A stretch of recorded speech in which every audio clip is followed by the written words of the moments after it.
کتاب خاک سے کیمیا ہوئے جو لوگ، مصنف گوہر تاج، مضمون فطرت کی شیدائی، شائدہ حسن کے جنم دن کے موقع پر۔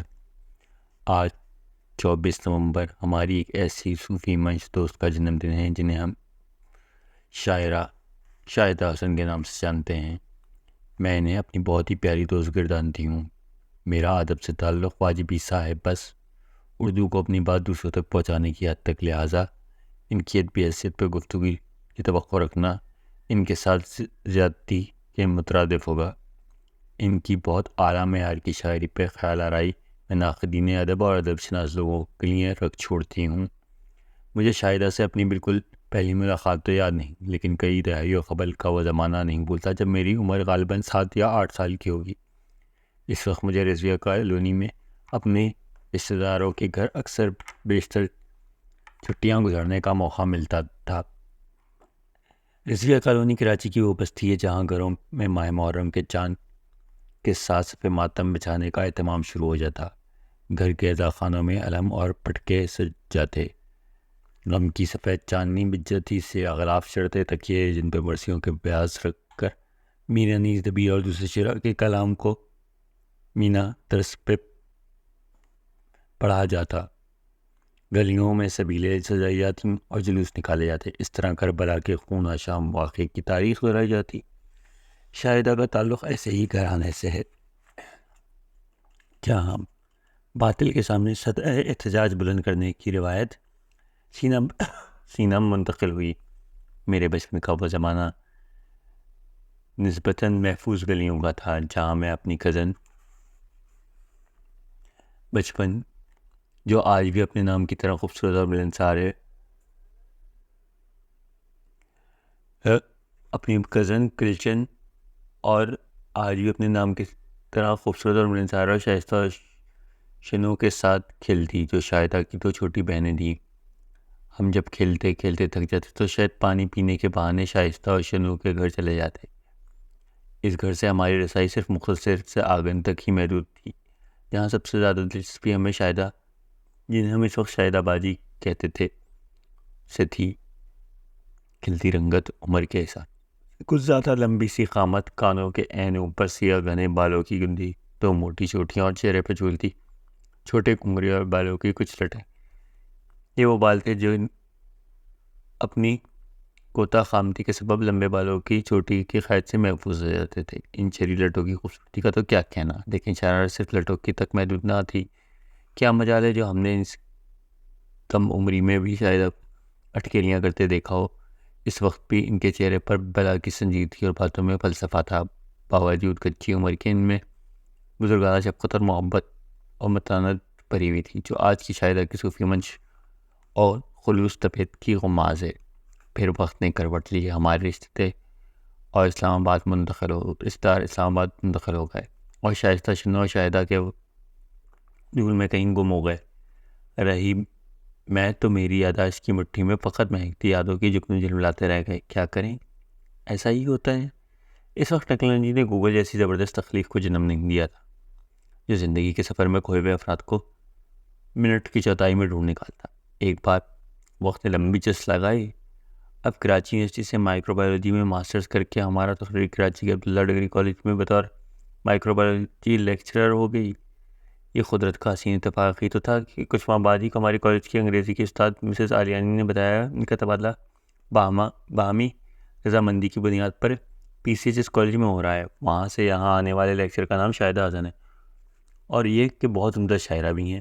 اس وقت تک ہمیں اپنی بسیار کوشش کے بعد یہ خبر مل چکی تھی کہ کراچی ٹی وی پر مشاعرہ پڑھنے والی شاعرہ شائدہ حسن وہی شائدہ ہیں جو عرصہ پہلے ہم سے بچھڑ گئی تھیں۔ یہ خبر گویا باہر کے پھول کھلا گئی۔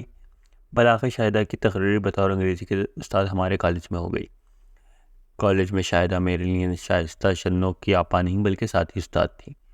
میں نے کسی دن بھی انہیں شائدہ باجی نہیں کہا، لیکن ان سے دوستی، محبت، احترام میں کمی نہیں بلکہ اضافہ ہی ہوا۔ ہر روز ملنا، ایک دوسرے کے دکھ درد میں شریک ہونا، محبت کے پل مضبوط کر دینا۔ اپنی نٹکھٹ اور ظرافت سے بھرپور چلبلی طبیعت کے باوجود میرا شائدہ کی سنجیدہ اور باوقار طبیعت سے اچھا میل تھا۔ اس کی وجہ ہمارے درمیان وہ اعتماد جو رض اول سے آج تک قائم ہے۔ شاہدہ کی طبیعت میں متانت اور احساس ذمہ داری حادثاتی نہیں، وہ اپنے بہن بھائیوں میں سب سے بڑی ہیں۔ ان میں پہلی نظم لوری کی صورت میں 1959 میں اس وقت وارد ہوئی جب وہ اپنے چھوٹے بھائی کو گود میں سلانے کی کوشش کریں گی۔ آج شاہدہ اپنے 3 بیٹوں کی بہترین ماں ہیں، بلکہ اب تو دادی بھی ہیں، لیکن وہ خوش قسمت ہیں جب ان کو اپنی ماں اور باپ کی شکل میں مثالی کردار ملے۔ ان کا ایک شعر جو میں بار بار دہراتے نہیں تھکتی، آئینہ دیکھ کے خوش ہیں میری آنکھیں بے حد، میرے چہرے میں میری ماں کی شباہت بھی ہے۔ شاہدہ نے اپنے خاندانی قدروں کی پچھلی سے اگلی نسل تک منتقل کو اس شعر میں اس طرح کہا ہے: اپنے دادا پر ہی گیا ہے میرا بیٹا بھی، پہلے سچ کہتا ہے پھر اس پہ ڈٹ جاتا ہے۔ شاہدہ نے اکثر مجھ سے اپنی روحانی طاقت کا سرچشمہ آل نبی کے گھرانے اور کربلا میں باطل سے صنف آرا حسینی گھرانے کی قربانی کو قرار دیا، جس کا برہمنا اظہار وہ گاہے بگاہے اپنی شاعری میں بھی کرتی رہی ہیں۔ ذاتی طور پر میں خود انہیں حق کی پاسداری کرتے دیکھا ہے۔ مثلاً ہمارے کالج میں ہر ماہ پرنسپل کی سرکردگی میں اساتذہ کی میٹنگ ہوتی تھی۔ انہیں میٹنگز میں نے شاہدہ کو اکیلے ہی حق کی آواز بلند کرتے سنا۔ ہوا یہ ایک دن شمیم جعفری جو زولوجی کی استاد تھی، ان کی غیر موجودگی میں ان کے خلاف شکایت تن کوئی بات بڑے شدت سے کہی جا رہی تھی۔ شاعرہ نے فوراً احتجاج کیا، شمیم کی غیر موجودگی میں ان کے خلاف کچھ کہنا اصول کی خلاف ورزی اور منافقت ہے، کیونکہ وہ اس وقت اپنے دفاع کے لیے موجود نہیں۔ انہوں نے وہ اس رویے کے خلاف احتجاج کرتی ہیں، یہ کہتے ہیں ان کا لہجہ سنجیدہ اور ڈوٹوک تھا۔ پرنسپل اور اساتذہ کو بات ختم کرنی پڑی۔ سخت روایتی اور مذہبی گھرانے میں پرورش پانے والی شاعرہ کو کئی موقعوں پر سماجی دباؤ اور روایت کے خلاف بغاوت بھی کی، لیکن کچھ روایتوں اور خطروں سے وہ غالباً لاشعوری طور پر اس حد تک جڑی ہوئی ہیں کہ انہیں سے جدا کر کے دیکھنا محال ہے۔ مثلاً جیسے جس سید شیعہ گھرانے سے ان کا تعلق ہے، وہاں شادی جیسے اہم فیصلے کی منظوری یا انکاری کی بنیاد استخارے پہ تھی، جو ان کے والد پورے ایمان اور یقین کے بعد کرتے تھے۔ یہ دو ٹوک ہوتا تھا۔ شاہدہ اپنے والد کے ہر لحاظ سے متاثر کن شخصیت کی پرستار تھیں، لہٰذا میرا خیال ہے کہ انہوں نے اپنی شادی کے فیصلے کے اس حق کو استخارے پر ہی چھوڑ دیا تھا۔ ان کی خواصہ نے ارینج شادی کا قرعہ سید علی جعفری کے نام کھلا، جو شاہدہ کی برخلاف کمپیوٹر ٹیکنالوجی سے تعلق رکھنے والے شخص تھے، جبکہ شاہدہ کی شخصیت انگریزی اور اردو ادب کے خاص کر شاعری میں مکمل ڈوبی ہوئی، لیکن محبت کی طاقت نے دو مختلف مزاج رکھنے والوں کے درمیان منافقت کے معرکہ کو بالآخر بخوبی سر کیا، جس میں میرا خیال ہے کہ شاہدہ کی دانشمندی اور من پسندی اور لوگوں سے محبت کرنے کی صلاحیت یقیناً اہم کردار ادا کیا ہوگا۔ ان کا رویہ ہمیشہ سائے کی مانند ان کے ساتھ رہا ہے۔ سبب کیا ہے کبھی سمجھی ہی نہیں کہ ٹوٹی تو بہت مگر بکھری نہیں میں۔ شادی کے بعد میرا سسرال ان کے گھر سے قریب ہو گیا تھا، لہٰذا کالج کے بعد اکثر وہ اپنی گاڑی پہ مجھے چھوڑتی ہوئی جاتی، راستے پر روانی سے دلچسپ گفتگو کرتی تھیں۔ وہ ٹریفک اس وقت بھی اتنی بے قابو ہے جتنا آج ہے۔ کراچی کی بھڑنگی ٹریفک اکثر لوگوں کے اعصابی مریض بنا دیتی ہے۔ ایسے میں بیشتر ڈرائیور ٹریفک کی خلاف ورزی کرنے والوں سے گالیاں بوچھاڑ سے نپٹتے ہیں، لیکن شاہدہ اپنے جذبات کو غصے کو قابو میں رکھنے کی عادی کے قائل ہیں۔ مثلاً اگر آگے والا کار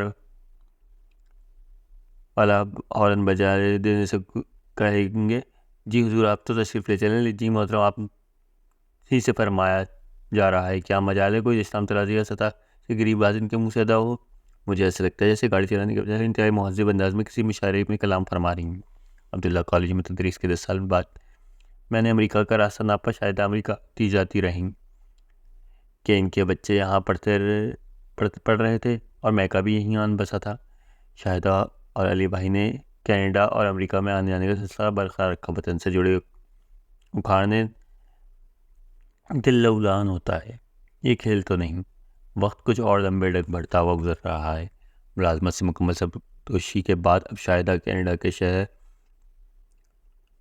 آٹو میں بیٹے کے پاس آن بسی ہیں۔ مجھے نہیں معلوم کہ وہ یہاں کس حد تک مطمئن و خوش ہیں، لیکن مجھے پتا ہے کہ سالوں قبل انہوں نے مجھ سے اظہار کیا تھا ان کا اپنی زمین کی مٹی سے کتنا گہرا رشتہ ہے۔ جب بین الاقوامی سفر کے بعد طیارہ پاکستان کی زمین کو چھوتا ہے تو وہ قدر مسرور ہو جاتی ہیں۔ کلام میں تیرتی ہوں اے زمین کٹتے ہی تجھ سے، یہ میں ہوں یہ طیارہ فضا میں ڈولتا ہے، لیکن میں یہ بھی جانتی ہوں کہ وہ مزاج صوفی منش ہے، صوفی جو ہر رنگ نسل اور قومیت کے فرد کو گلے لگاتا ہے۔ اس کا مطلب انسانوں سے محبت ہے، جو جغرافیائی حدود سے آزاد ہے۔ شاہدہ ہمیشہ سے کسی خاص ادبی گروپ سے منسلک ہو کر دوسرے خلقے کے خلاف نفرت کے بیج بونے کی قائل نہیں رہیں۔ اس کی وجہ وہ اپنی ذات میں مطمئن اور پر اعتماد ہیں۔ شاید یہی وجہ ہے کہ ہر حلقے بہت عزت ہے۔ وہ ادبی گروہ بندی سے بہت عاجز نظر آتی ہیں، وہ خواہ اپنے وطن میں ہو یا بیرون ملک امریکہ یا کینیڈا جیسے ممالک میں۔ انہوں نے بہرحال بہت دکھ سے ایسے جنون قلمکاروں کا ذکر کیا جو باوجود ادب میں اہم کام انجام دینے کے متذبانہ رویے کا شکار ہو کر کسی کونے میں خاموشی سے منہ دبے بیٹھے اپنی زندگی کو جھیل رہے ہیں۔ شاہدہ خاموشی سے بھی کاموں میں مصروف ہیں۔ ان کا حساس کلام ہر اس واقعے پہ گریہ کنا ہے جس سے انسانیت کی پامال ہوتی ہو۔ انہوں نے مسلسل ہر دست فگار واقعے پر خون دل میں انگلیاں ڈبو کر اپنا احتجاجی نوحہ رقم کیا ہے۔ وہ استحصالی اور منصفانہ معاشرے پر مسلسل احتجاج کرتی رہی ہیں، لیکن ساتھ ہی ان کی رجعیت فطرت کی رعنائیوں سے محبت کرنے پر مجبور ہے۔ اس میں پودوں پہ لگے خوبصورت پھول ہیں تو ماؤں کی باہوں میں حسین بچوں کا کلکاریاں۔ جب تک آگ کے شہر سے بارش کھلے گی پھول کھلیں گے، جب تک ماں بچوں کو باہوں میں لے گی پھول کھلیں گے۔ نظم پھول کب تک کھلیں گے۔ نومبر 24 کی تاریخ شاہدہ کا جنم دن ہے۔ آج کے دن ہمیں یقین ہے انسانوں سے محبت کرنے والی ہماری توفیق دوست اور بھرپور اور توانا لہجہ کی شاعرہ شاہدہ حسن کا کلام ہر آنے والے دن میں پوری رجعیت کے ساتھ امید کی کوپلیں اور پھول کھلاتا ہی رہے گا۔